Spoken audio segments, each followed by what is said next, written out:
The Cyclist, by Erik Røde, 1755. Read by Sally Ronstadt. Continued. Act 1. Training. Chapter 1. An Encounter. Scene 1. The Battle of Determination.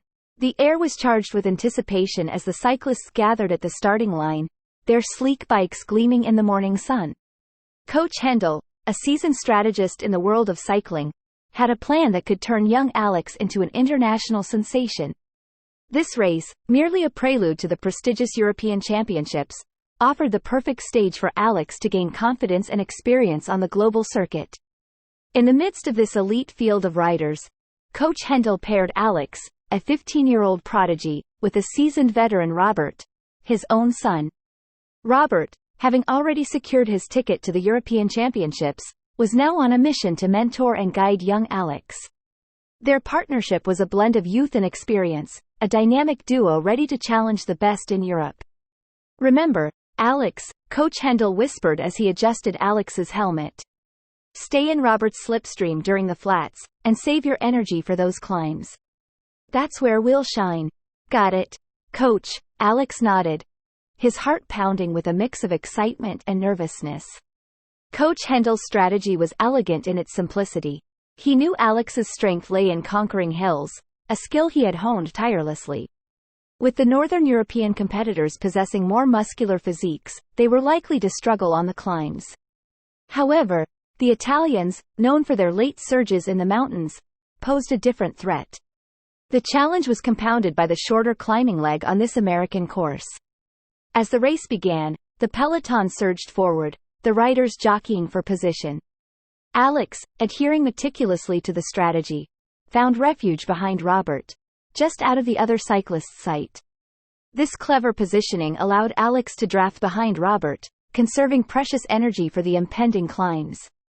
Their European counterparts were a crafty lot, well versed in the art of cycling strategy, but Robert's skillful navigation of curves kept Alex safe from their shrewd moves.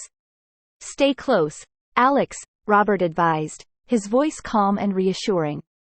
"We're doing great so far. Just follow my lead." The plan was unfolding flawlessly until disaster struck at the race's midpoint.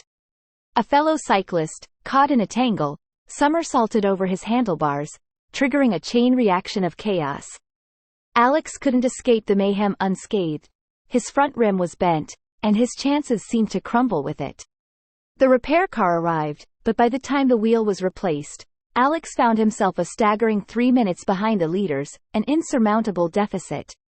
Blood trickled from a gash on his forehead, but Alex, now a changed rider, refused to accept defeat. He mounted his bike with an unwavering determination and ignited a spark within him that transcended the young cyclist he once was. With sheer grit and an inexplicable surge of adrenaline, he sprinted back into the race. Scene 2. The last 5. "You've got this, Alex," Robert shouted back, his voice a beacon of encouragement. Although Alex couldn't hear, Robert, as if communicating telepathically to Alex, added, "You can still catch up." By now, Robert and the other top 4 leaders were way ahead and out of sight from the crash site. Many cyclists who had crashed didn't rejoin, but something extraordinary propelled Alex forward. He pedaled with a fervor that left everyone in awe. His speed, unmatched by anyone on the course, remained unwavering through the miles that lay ahead. "No giving up now," Alex muttered to himself as he closed the gap, his vision focused solely on the road ahead. As the race leaders approached the climbing leg, Alex was still chasing from behind. Yet, it was as if the rhythm of ancient Roman drums suddenly echoed in his ears, urging him forward. He felt an uncanny synchronization with the tempo of the race. "The climbs, Alex, remember the climbs." Coach Hendel's voice echoed in his mind, a reminder of the strategy that had brought him this far. The climb loomed, and Alex's speed didn't falter. By the midpoint of the ascent, he began to catch glimpses of the lead riders. Robert, among the top 5, was just within reach. Then, Alex discovered an even higher gear, a surge of energy that he had never felt before. It was as if the mountains themselves were propelling him upward. "We're closing in, Alex." Robert's words of encouragement reached his ears. As the race unfolded, it was essential to remember that this particular competition held no significance in the overall rankings. It was merely a warm-up event for the impending European Championships, a chance for riders to test their mettle before the grand showdown in the northeastern U.S. However, there was a captivating twist to this seemingly ordinary race. Any non-internationally ranked cyclist who managed to secure a position among the top 5 finishers would receive an automatic invitation to the prestigious European Championships. It was a wildcard opportunity, a golden ticket to the pinnacle of European cycling. This knowledge added an extra layer of tension to an already intense competition. 3/4 of the way up the climb, he was closing in on the top 5. The other cyclists sensed his relentless pursuit and responded with their own burst of speed. Robert, realizing the unprecedented pace, shared a quick glance with Alex. It dawned on him, the Europeans, their pride wounded, had kicked into panic mode. "We're in this together, Alex!" Robert shouted, a newfound determination in his voice. Now, 6 riders hurtled down the straightaway, and victory was anyone's game. Alex held his ground in 6th place until the finish line.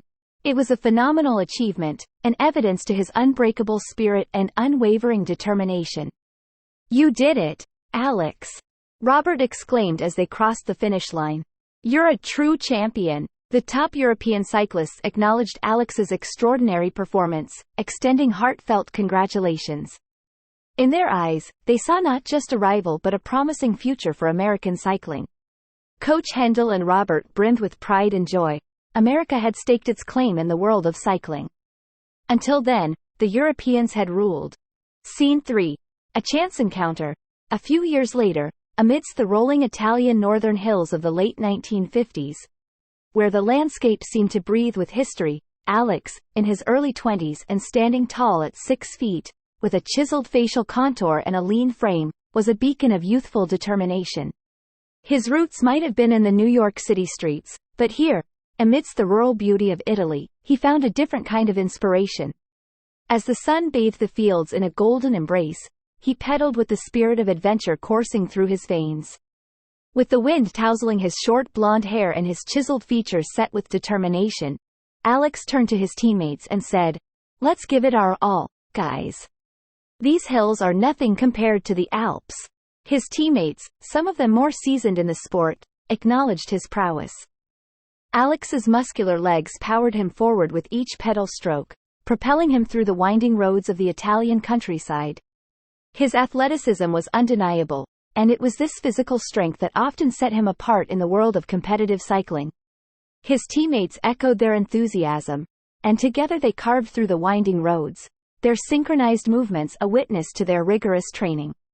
Each pedal stroke was a declaration of their commitment to the sport and the dream of conquering the European Championships. As they raced, Alex couldn't help but feel the weight of his European heritage. His father's Norwegian ancestry and his mother's German roots were deeply ingrained in his identity. He often marveled at the stories of his farming ancestors, their strong work ethic, and their connection to the land. Those values, passed down through generations, were his moral compass.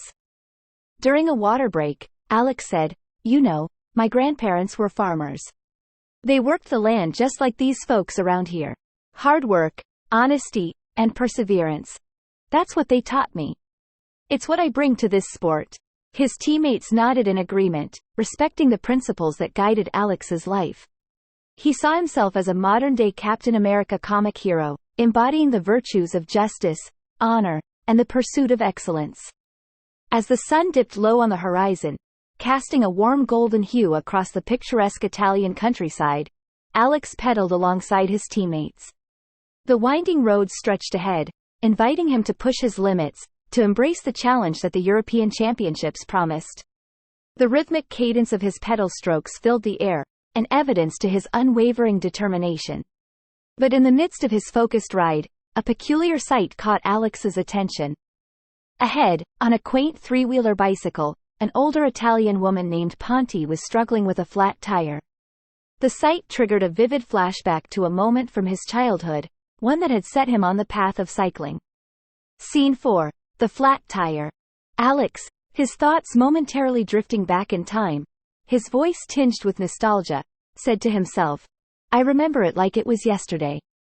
In the flashback, young Alex, at the tender age of 8 or 9, found himself in a situation that would forever change the course of his life. It was a sunny day in New York City, and he was out exploring with a sense of youthful adventure. He had ventured far from home when he encountered a scene that etched itself into his memory. He stumbled upon a group of kids gathered around a broken-down bicycle. The bike's owner, a boy around his age, looked distraught. The tire was flat, and the other kids were teasing and taunting him. But instead of joining in, young Alex felt an unexpected surge of empathy. Young Alex, looking at the distressed boy, his eyes filled with determination, said, "I can help you fix it." With little hesitation, Alex rolled up his sleeves and got to work. He had watched his father tinker with tools in the garage countless times, and some of that knowledge had rubbed off on him. As he repaired the flat tire with makeshift tools, a sense of accomplishment washed over him, and he saw the boy's tears transform into a radiant smile. The boy, his voice filled with gratitude, said, "Wow, you're like a superhero." From that day on, cycling became more than just a mode of transportation for young Alex. It became a symbol of his ability to make a difference, to be a hero in unexpected moments. The memory of that transformative day stayed with him, shaping his character and instilling in him a deep love for cycling. Alex, snapping back to the present with a newfound sense of purpose, talked to himself, "And that's why I love cycling. It's not just a sport, it's a way to be a hero when it matters most." But amidst the camaraderie and dreams of cycling glory, fate had a different plan for Alex that day. The sight of Ponty struggling with her flat tire tugged at his heartstrings. It was a moment that defined the essence of Alex, a compassionate hero ready to lend a helping hand. Alex, to his teammates as he veered off the training route, yelled, "I'll catch up with you guys later. There's someone who needs our assistance." With those words, he left his teammates behind, disappearing into the Italian countryside.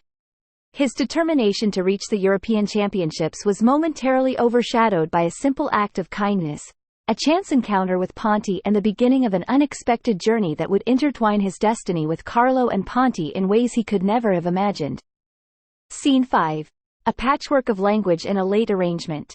Drawing closer to Ponty, I realized the formidable barrier that lay between us, the language barrier. Her English was limited, as was my Italian. Yet, the universality of gestures and expressions proved to be a bridge, connecting us in a shared understanding.